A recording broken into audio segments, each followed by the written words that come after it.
स्वागत है आपका हमारे यूट्यूब चैनल पर। और आज का हमारा टॉपिक है डिटर्मिनेशन ऑफ ब्लीडिंग टाइम। ठीक, तो ब्लीडिंग टाइम के ऊपर ऑलरेडी हमारा प्रैक्टिकल वीडियोस आ चुका था और बहुत सारे सब्सक्राइबर्स ने, हमारे स्टूडेंट्स ने बोला था कि सर इसके ऊपर एक थ्योरिकल वीडियो भी आप लेकर के आएँ। तो मुझे लगा कि जो चीज़ हम प्रैक्टिकल बताते हैं वो थ्योरी भी आपको क्लियर हो जाए, इसलिए हम ये सब चीज़ें आप लोगों के लिए कर रहे हैं। तो ये वीडियो आप कंप्लीट देखना, आपको समझ में आ जाएगा और इसी से अंतर्गत आपको बहुत सारे एमसीक्यूज़ भी आपको इसमें सॉल्व हो जाएंगे। समझ में आ रहा है? जो इसमें से रिलेटेड जितने भी एमसीक्यूज़ आपको आएंगे वो सारे के सारे कन्फ्यूजन आपके दूर हो जाएंगे। तो ये वीडियो आपके लिए बहुत ही फ़ायदेमंद है, इसलिए आप कंप्लीट ज़रूर देखना।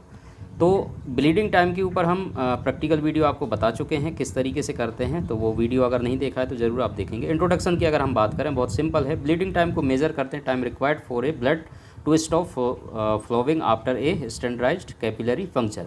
जब भी कहीं पर भी आपको कैपिलरी पंक्चर होता है या निडल चुभती है या फिर घाव लगता है, कुछ भी लगता है, ठीक है, उसमें से जब ब्लड बाहर आता है तो कितनी देर तक ब्लीडिंग हो रहा है, तो बेसिक तौर पे मैं आपको समझा रहा हूँ। ठीक है, कितनी देर तक ब्लीडिंग हो रहा है, कब वो रुक रहा है, तो वो सारी चीज़ को हम डिटर्मिनेशन करते हैं इसके द्वारा।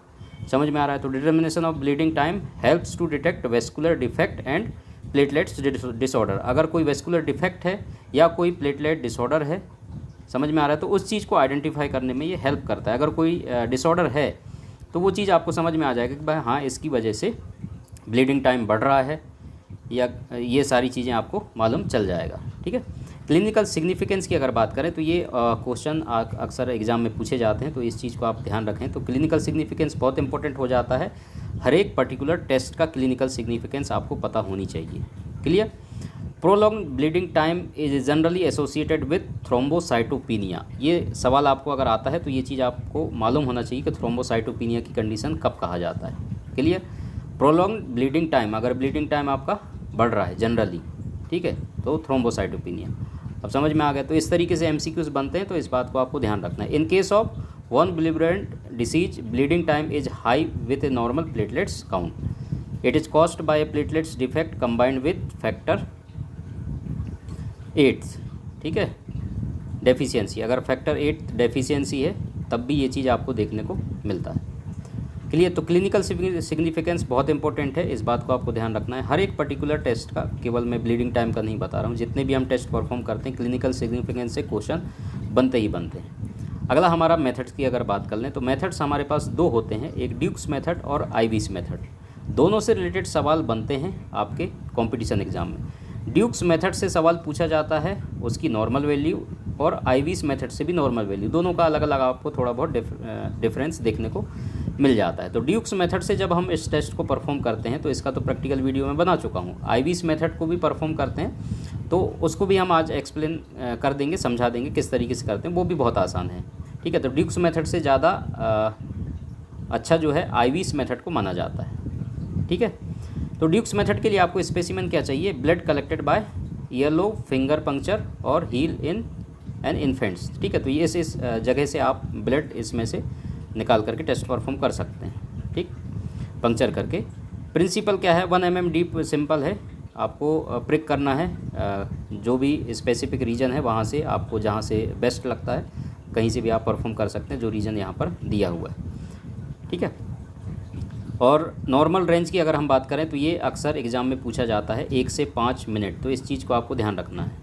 ठीक, ड्यूक्स मेथड का मैं नॉर्मल वैल्यू बता रहा हूँ। रिक्वायरमेंट्स ये सारी चीज़ें हैं, आप देख सकते हैं क्या क्या है। आपका स्टेल लेंसेट है, स्पिरिट है, 70% एल्कोहल, सर्कुलर फिल्टर पेपर चाहिए और स्टॉप वॉच चाहिए। तो इतने सारे आपके रिक्वायरमेंट्स हो जाएंगे, सिंपल। उसके बाद प्रोसीजर की अगर हम बात कर लेते हैं, ये सारा procedure step by step practical videos जिन्होंने देखा है वो क्लियर आपको हो गया होगा किस तरीके से हम प्रोसीजर को फॉलो करते हैं। क्लीन करना है सबसे पहले फिंगर को स्पिरिट से, अल्कोहल से, ठीक है, उसको सूखने देना है। उसके बाद फिंगर को डीपली जो है 1 mm या 3 mm जो भी है लेंसेट आपके पास अवेलेबल है, प्रिक करना है। और जैसे ही प्रिक करेंगे उसके बाद आपको स्टॉप वॉच को स्टार्ट कर देना है। उसके बाद ब्लड जैसे ही फ्लो होगा बाहर आएगा, बिना कुछ स्क्वीज किए फिंगर में से आपको हर एक 30 सेकेंड के अंतराल में आपको क्या करना है, कॉर्नर से फिल्टर पेपर जो आपके पास है वो ड्रॉप को लेते रहना है। अब जितनी देर आप लेते रहेंगे, ब्लीडिंग जब तक होता रहेगा, ब्लीडिंग टाइम जो रहेगा उस पर्टिकुलर पेशेंट का, उतना ब्लीडिंग होता रहेगा, उसके बाद आपको टाइम भी जब स्टॉप हो जाएगा तो टाइम को आपको नोट कर लेना है कि हाँ भाई इतने टाइम के बाद ये ब्लीडिंग रुक गया। ठीक है, कितनी देर तक ब्लीडिंग हो रहा है वही चीज़ तो आपको पता चलेगा। और do not touch skin with the paper, repeat after every 30 second, every 30 second आपको रिपीट करना है इसी चीज़ को फिल्टर पेपर में ब्लड ड्रॉप लेने का। When bleeding cases stop the stop watch, जैसे ही ब्लड का बहना रुक जाता है स्टॉप वॉच को क्या कर देना है, बंद कर देना और टाइम नोट करना है।